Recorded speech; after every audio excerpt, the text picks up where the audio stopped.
Nous sommes vendredi 13 mars. Vendredi 13 septembre, malheur. Coucou. Lina, elle est en pleine forme. Et nous sommes à Mumbai. Bon, j'explique un peu où on en est. On a donc de nouveau pris un train de nuit et on a pris une première classe pour la première fois. Et franchement, c'était très confort. C'était pas non plus, il n'y avait pas un gap énorme entre la deuxième et la première classe, mais il y a quand même une chose qui a fait une grosse différence, c'est que le compartiment, on pouvait tout simplement le fermer. Et en fait, ben voilà, on a dormi paisiblement, loin du bruit de tous les autres compartiments qu'il peut y avoir dans la deuxième et surtout dans la troisième classe. Et ça, franchement, c'est pas négligeable. Je sais pas si les banquettes étaient vraiment plus confortables, j'ai pas l'impression. Je pense que c'était la même chose, la même qualité que la deuxième classe. Mais en tout cas, voilà, ça faisait vraiment du bien. On est arrivé à Mumbai en plus à 6h du matin. Donc voilà, ça fait du bien de passer une vraie bonne nuit. Et du coup, là, au moment où je vous parle, on est le 13 et en fait, on s'apprête à quitter Mumbai. On a passé 2 jours, mais j'ai absolument pas filmé. C'est classique. Franchement, je crois que c'est la première fois de tout le voyage que je filme vraiment rien. Mais tout simplement parce qu'on n'a pas fait grand-chose, on s'est reposé. On est dans un quartier de Mumbai qui est très cool. Je montrerai une petite carte quand même de l'endroit où on se situe. On est dans un hôtel aussi qui est vraiment très cool. Oui. Très spacieux. Donc là je montre, c'était notre petite... ça fait une espèce de chambre parce qu'en fait il y a une séparation. Voilà, avec les rideaux. On a un grand lit. Lina elle a son petit lit ici. Il y en a un autre ici mais qui pour le coup ne nous a pas servi. Et franchement ouais c'est grand, hein. C'était très cool. Grand miroir. Je me rends compte qu'il y a une télé qu'on n'a absolument pas regardée. Ouais, même pas. Vraiment climatisé Ouais. et ils nous ont donné la possibilité de récupérer notre chambre en payant une demi-journée Oui. le matin tôt. Et ben franchement, c'était pas négligeable. Ça faisait du Je voulais bien, pas ouais. la prendre au début. Et au final, même si on a bien dormi, ça nous a permis de faire des lessives, nettoyer, de se poser un peu. Et ensuite, on a profité de notre première arrivée, notre première journée. On s'est quand même baladé à pied. Après Mumbai, il fait très chaud, très humide. Voilà. Donc très chaud, très humide, ça veut dire pas forcément... Surtout qu'on t'entend pas bien. Ah oui, je sais, on m'entend pas bien, mais j'ai pas l'habitude de la caméra. Très chaud, très humide, donc voilà, tu marches, mais tu marches pas longtemps. Tu Ouais, marches. c'est ça. Nous, on aime beaucoup marcher. Donc la ville est belle, mais on n'y a pas vu grand-chose. Ouais, et je m'attendais à une ville beaucoup plus bordélique, chaotique. Tu sais, un peu l'image de la ville indienne, mais en beaucoup plus grand. Parce que... On est en bas. Voilà, c'est ça. C'est ce que j'allais dire. Je suis en train de m'étouffer. Parce que Mumbai, c'est quand même la plus grande ville de l'Inde. Mais c'est... Voilà, on est dans un quartier, je pense, qui est quand même beaucoup plus calme que le reste. Mumbai, en fait, c'est très étendu. Donc il doit y avoir d'autres parties qui sont beaucoup plus chaotiques que là où on est. Et en Là, fait, c'est chouette. c'est très, ouais, c'est très cool. C'est très vivant, en fait, du coup. Ça rend le quartier très populaire, mais agréable pour s'y promener. Mais encore une fois, voilà, j'ai pas voulu filmer. On a pris vraiment 2 jours de repos. On a Et rencontré ça du fait du monde. bien. c'était Ah ouais, cool. on a rencontré 2 familles de Français. Donc la première qu'on avait déjà rencontrée à Fort Cauchy, qu'on avait déjà citée à Fort Cauchy, je sais même plus. Donc Je pense, oui. Sophie et Joe, Oui. avec Maëlie et Olivia, à qui on fait un coucou.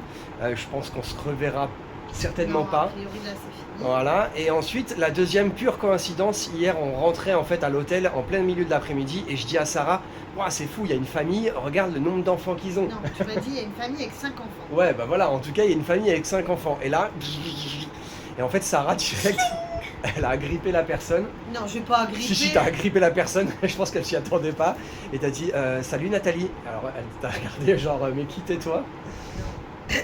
Et en fait, Eh ben, c'est une famille que je suis depuis longtemps sur Insta. Je suis en train d'étouffer. c'est tous.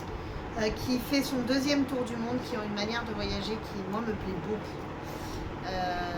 Avec qui j'ai échangé en plus il y a peu de temps, puisque je savais qu'ils étaient en Inde. Donc on a un peu discuté, on a échangé par vocaux avec Nathalie, la maman. Et voilà, et du coup je les ai reconnus. Elle ne m'a pas reconnue puisque moi sur Insta on me voit très peu, on voit beaucoup Flo, on voit beaucoup Lina. Mais moi on me voit pas forcément beaucoup. Mais voilà, on a pu partager, rester une partie de l'après-midi avec eux, c'était top, on a passé un super moment. Lina a rechargé ses batteries sociales puisqu'il y a 5 enfants. Ouais c'est clair. Dans les 5 enfants, il y a 4 jeunes ados, donc voilà, Lina était particulièrement heureuse. Non et puis très sympa de discuter, Ouais. donc c'est la famille à 7. C'est le monde à 7. Le monde à 7, pardon.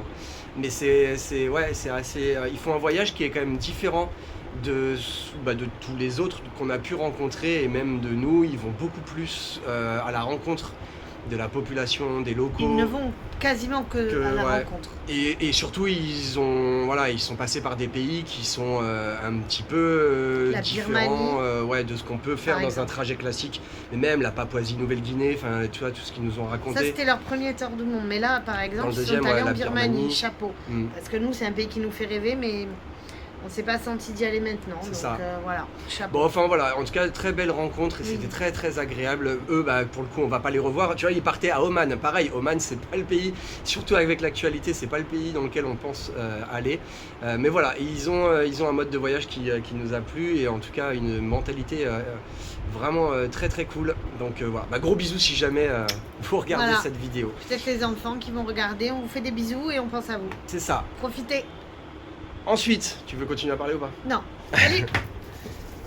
Ensuite, je vais finir cette intro très rapidement.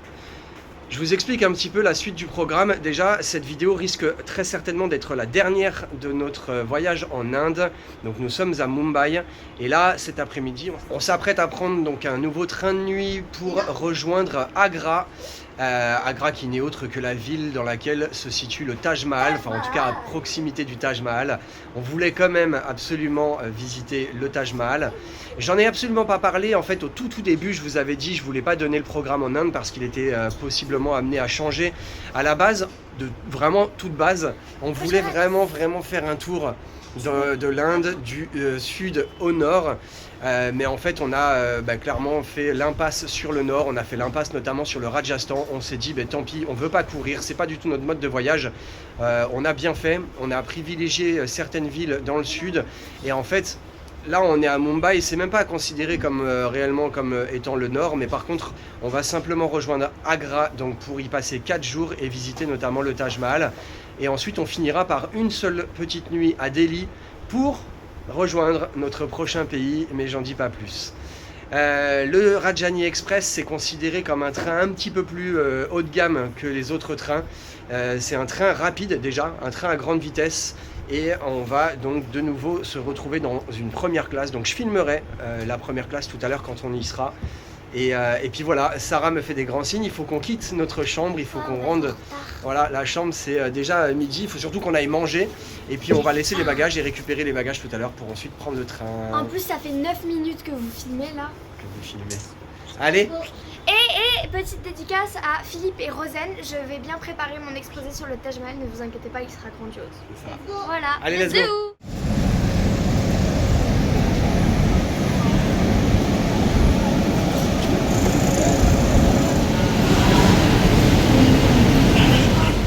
Alors voilà l'intérieur du Rajdhani Express.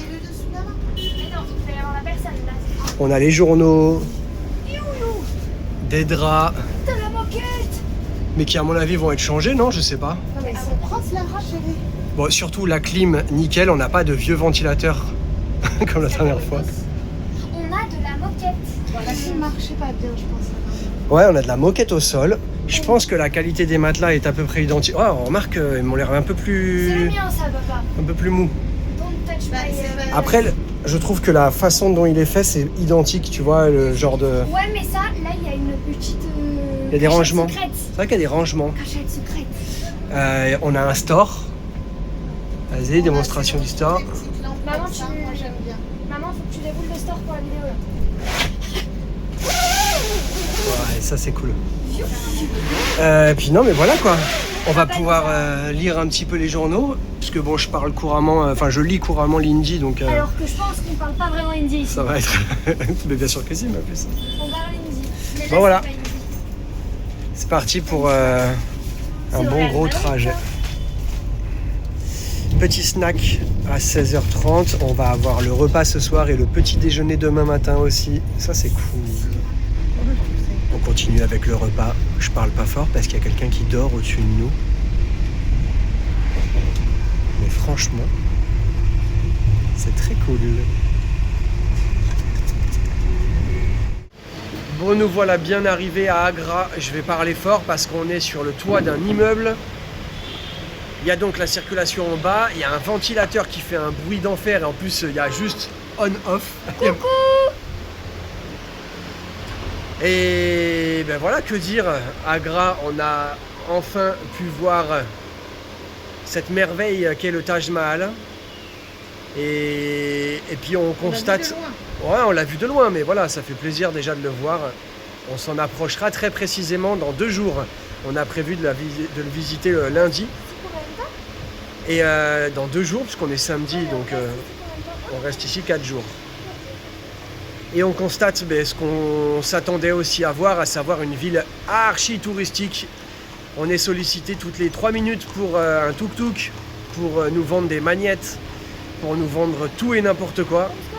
Il y a quand même un gars qui a commencé à nous vendre 5 magnettes pour 500 roupies et il nous a pas lâché pendant au moins, franchement, 500 mètres. Et il a quand même réussi à monter jusqu'à 12 magnettes pour 500 roupies. On en rigolait, les pauvres. J'ai l'impression qu'ils sont trop nombreux par rapport au nombre de touristes, j'en sais rien en fait, mais voilà. Et ouais, la circulation aussi, elle est ce qu'elle est. On va visiter principalement le Taj Mahal, certainement le fort d'Agra, et on voulait aussi aller voir le Fatehpur Sikri, je sais pas si je le prononce bien, mais il est quand même à 1h30 de route, donc je sais pas, ça m'étonnerait. Mais après, voilà, ça va être repos pour nos derniers jours en Inde. On va profiter surtout du Taj Mahal qui est magnifique. On va profiter des trains. Ah si, d'ailleurs, je ne l'ai pas dit. Le Rajdhani Express, franchement, grande réussite. Ah, c'était trop bien. Le confort, il n'y a rien à dire. On était dans un compartiment avec un jeune qui, comme nous, faisait le trajet pour le Taj Mahal pour la première fois de sa vie. Il vient de Mumbai. Voilà, on a un petit peu discuté, mais franchement, le confort, c'était trop agréable. On a eu quand même un premier snack à 16h, 16h30.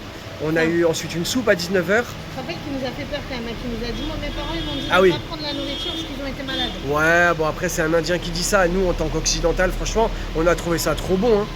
Moi, j'ai trouvé ça trop bien. Hein. Donc voilà, un snack à 19h. Non, une soupe à 19h. On a mangé ensuite vers 20h30. Et puis le lendemain matin, petit déjeuner. Enfin voilà, franchement, c'était trop cool. Le Rajdhani Express à refaire sans aucun problème. Bon allez, je vous laisse, je parle beaucoup trop. Et en plus, j'ai une petite bière qui m'attend. Je tiens quand même à signaler que j'en suis à ma 4e bière en 40 jours. Voilà, bisous.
Allez, go. Bonjour à tous, je vais vous faire mon petit exposé sur le Taj Mahal.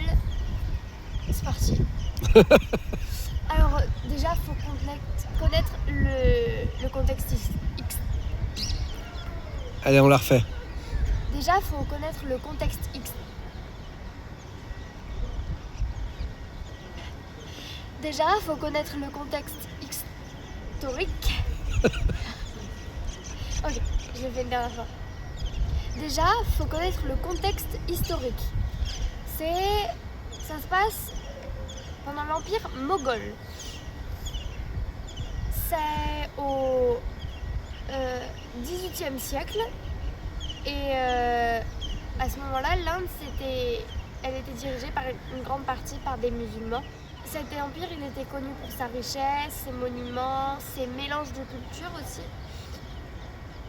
Sous le règne de l'empereur Shah Jahan, l'empire il atteint un sommet culturel et architectural jamais vu.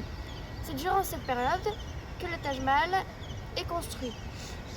Pourquoi il a construit? C'est une histoire d'amour. Avant de devenir empereur, Shah Jahan il s'appelait le prince Khurram. En 1607, il rencontre Mumtaz Mahal, une jeune femme noble dont le vrai nom était, attention, Arjuman Banu Begum. La page sous-titrera. Il tombe profondément amoureux, même si les mariages politiques étaient fréquents dans la royauté.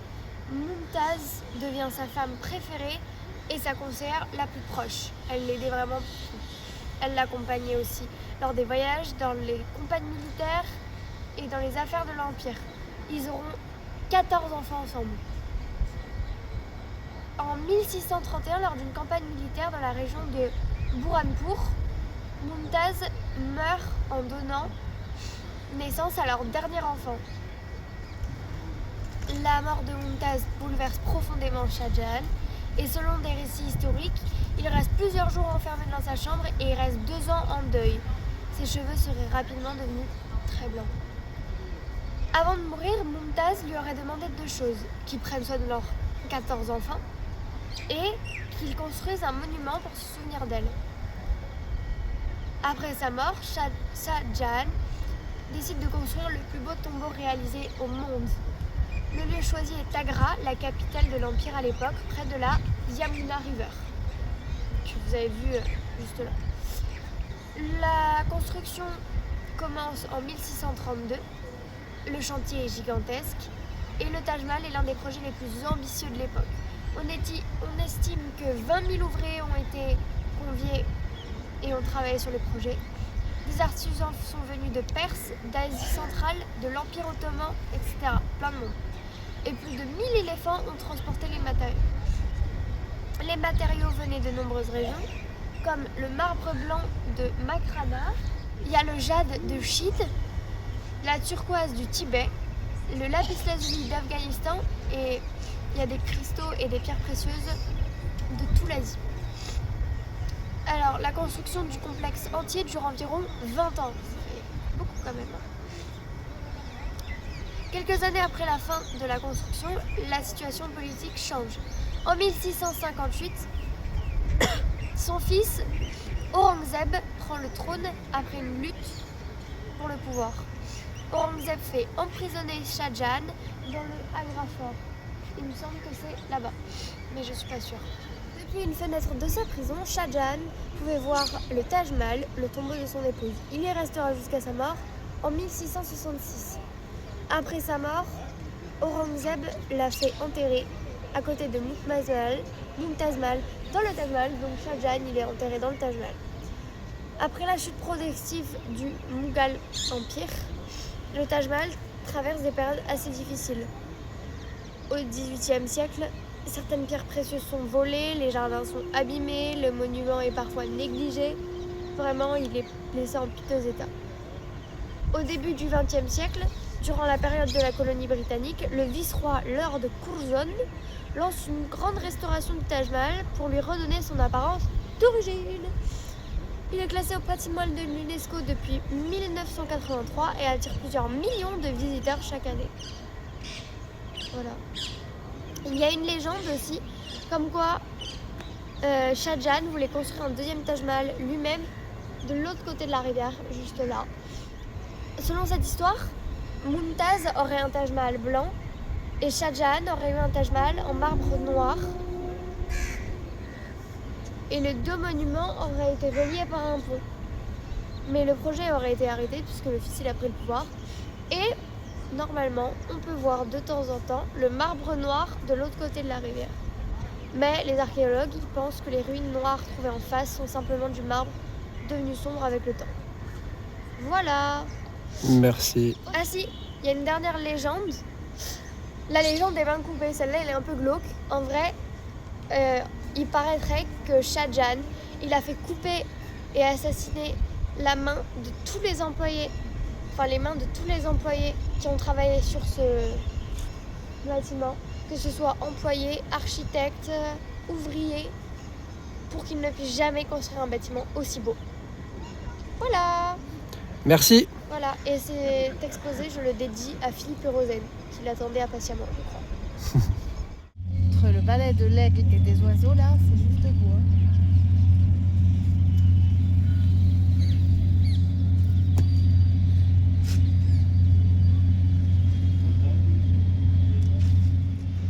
Je me souviens avoir dit, quand on a fait le trek de Bano et Batad, qu'on avait pris le meilleur repas déjeuner du voyage. Et là, nous avons le meilleur petit déjeuner du voyage.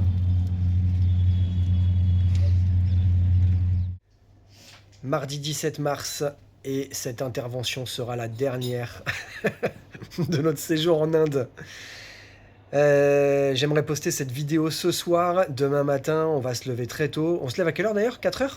4h30? 4h15 pour Lina. Wow. 4h15 pour Lina, 4h30 pour nous. L'idée c'est de prendre un taxi à 5h du matin qui va nous amener donc à la gare de New Delhi. On s'apprête à prendre de nouveau un train de jour qui va quand même durer 10 heures, un peu moins de 10 heures je crois, c'est ça, hein, 9h30. Et nous allons nous rendre dans notre prochaine destination, dans notre 10e pays de ce voyage. Bah, dis-le. Hein. Oui, je le dis. Bah, dis-le. Le Népal. Absolutely.